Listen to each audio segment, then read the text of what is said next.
Good evening, I'm Ben, and welcome to the show where you and I gather around this campfire to hear some of our fellow campers' scariest experiences. So whether you're a new or returning camper, I'm happy to have you. I would like to thank you all for the kind words following last week's episode.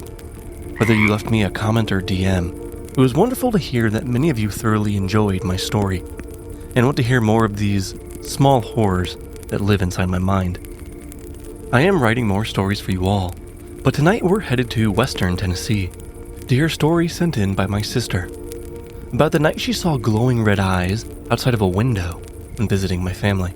As always, before we begin the show, if you want to check out our camp's monthly bonus episodes, head over to patreon.com/dowannahearaghost-story. You'll also gain early access to ad-free episodes, get a shout out at the end of one, and much more. Now, without further ado, do you want to hear a ghost story? I grew up believing in magic. As a child of 7, visits to my grandparents' ranch in Tennessee were nothing short of enchanting. Their small ranch house sat nestled within acres of dense, untamed forest, a wilderness that seemed to stretch indefinitely in every direction. The woods were a living, breathing entity, filled with the rustling of leaves, the whispers of the winds, and the secret lives of the creatures within. My sister and I spent countless hours weaving together tales of unicorns and the other mythical beasts that we were certain roamed within the shadows of the trails. Armed with walking sticks and a boundless imagination, we embarked on grand quests to find those elusive beings, convinced that the magic was around the next turn. The ranch was a haven for animals, both wild and domesticated. Our grandparents had a penchant for adopting strays, so the property was a mosaic of cats lounging in sunbeams, dogs chasing after rabbits, horses grazing lazily in the pastures, chickens clucking about, and even a few donkeys hee-hawing around. It was impossible to step outside without a furry or feathered companion, which only added to the charm of the place. Those animals were our companions, our guardians, and our willing audience for all the stories we told. One balmy summer evening, curiosity tugged at me a little bit stronger than usual. The sun had dipped below the horizon, but the allure of the night was irresistible. The forest beckoned me, its mysteries amplified by the night. I decided to venture out alone, a brave explorer in my own right. While not entirely alone, I suppose, a couple of dogs ever faithful trotted beside me as I stepped into the carport and inhaled the scent of dew and pine.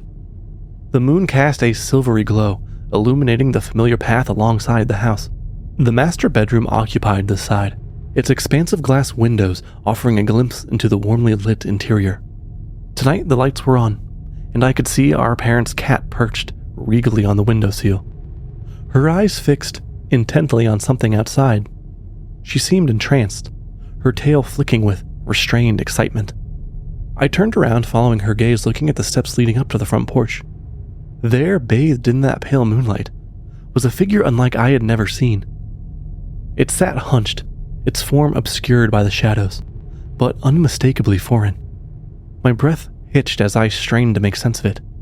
The dogs beside me began to growl softly, their ears pinned back, a sound I had never heard them make before.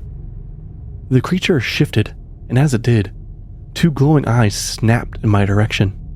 They pierced the darkness, locking onto me with an intensity I have never known before or since. Time seemed to stretch thin. The air grew heavy with only the nocturnal symphony of crickets and the rustling leaves. In that moment, the features of this creature became clearer. It was small but menacing, with leathery wings that folded neatly against its back. Its skin had an unnatural hue, and when it bared its teeth, they glinted sharply like needles in the moonlight. It was as if the shadows of the forest themselves had given birth to a nightmare.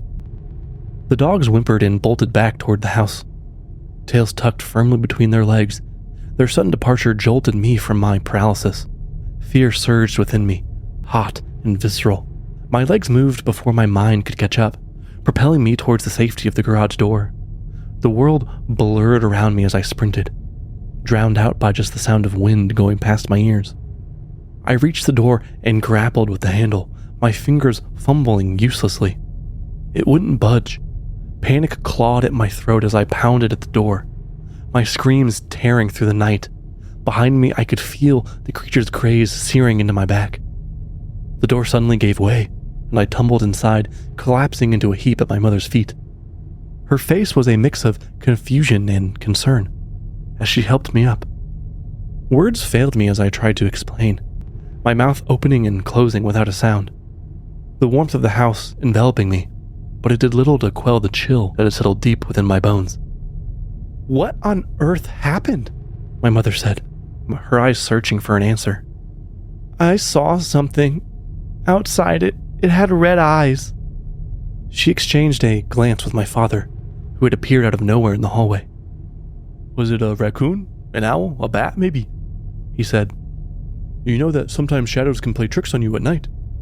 I shook my head vehemently. "No, it wasn't an animal. It was different." My parents shared a knowing smile.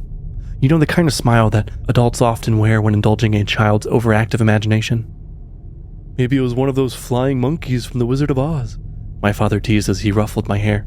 Frustration and fear bubbled within me. "I'm not making it up. It was real." But no amount of pleading could convince my parents. That night I laid awake in bed, imagining those red glowing eyes as they were burned into my memory. The following days turned my terror into the latest family joke. My sister would flap her arms and cackle, pretending to be the flying monkey that had frightened me so. "Look, a flying monkey's behind you," she would tease. My grandparents would sit there and chuckle, good-naturedly of course, assuring me that there were no such creatures in their woods. Even the dogs seemed unaffected, returning to their playful selves as if nothing had ever happened. But I couldn't shake the feeling that something was wrong. The forest that was once my sanctuary now felt ominous. The shadows beneath the trees stretched longer, darker. I stopped venturing outside alone, and when I did go outside, I stayed close to the house. One afternoon, while helping my grandmother in the garden, I mustered the courage to ask her, "Gammy, have you ever seen anything around here, like animals that don't belong?" She paused, her hand still in the soil. "Is this about the red eyes you saw the other night, dear?" "Yes, I know I saw it. I know I saw something." Her gaze drifted towards the tree line, and for a fleeting moment I thought I saw a shadow cross her face. She smiled gently. "The woods can play tricks on young minds, but it's important to respect them. There are stories, of course, of forests, but they're just that, stories." "What kind of stories?" She stood up, wiping her hands on her apron. Oh, just the legends of spirits and creatures that, well, never mind, they're just stories." That evening, my curiosity overcame my fear. I sifted through the dusty shelves of my grandparents' library, searching for any mention within folklore. Hidden among the worn books, I found a leather-bound journal with yellowed pages. It seemed to be a research entry, talking about ancient beings tied to forests, guardians that watched over the land and all its creatures. And that's when I stumbled upon the description of a small winged entity with eyes like embers.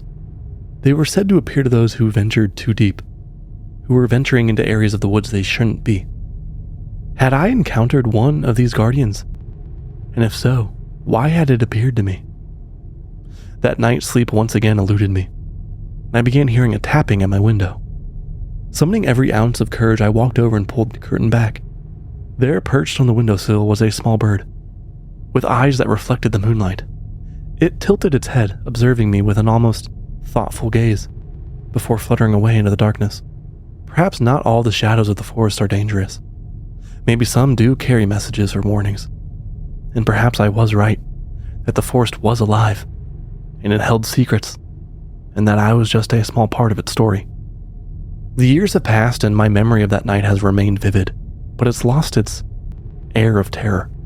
It's just become a puzzle piece of my childhood, a fragment of the larger tapestry with threads of mystery. I continue to seek answers to everything I don't understand and to everything I've witnessed. Now, as an adult, I don't get to visit the ranch often. But when I do, I walk those same paths. They now hold a blend of nostalgia and reverence.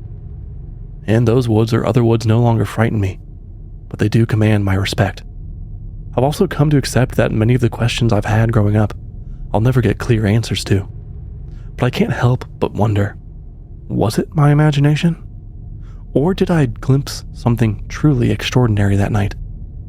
If you ever find yourself wandering the woods of Tennessee and feel eyes upon you from the shadows, know that you might not be alone. Perhaps you've seen these eyes too.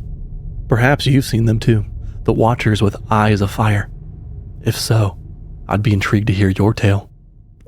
Thank you, Meredith, for allowing me to share your story. While this happened well before I was born, growing up I've heard all the renditions of the story. In fact, it's one of the earliest stories I remember hearing around a campfire. Funnily enough, on the very same property. And with that, I will leave you here for the night. If you want early access to ad-free episodes, head over to patreon.com/joinhearghost And as always, I'm glad to have you all as campers on this journey. Please keep sharing the show with anyone you think might like these stories, or someone you're just trying to scare. If you are enjoying the show, please leave a review. I would love to hear from you. Until next time.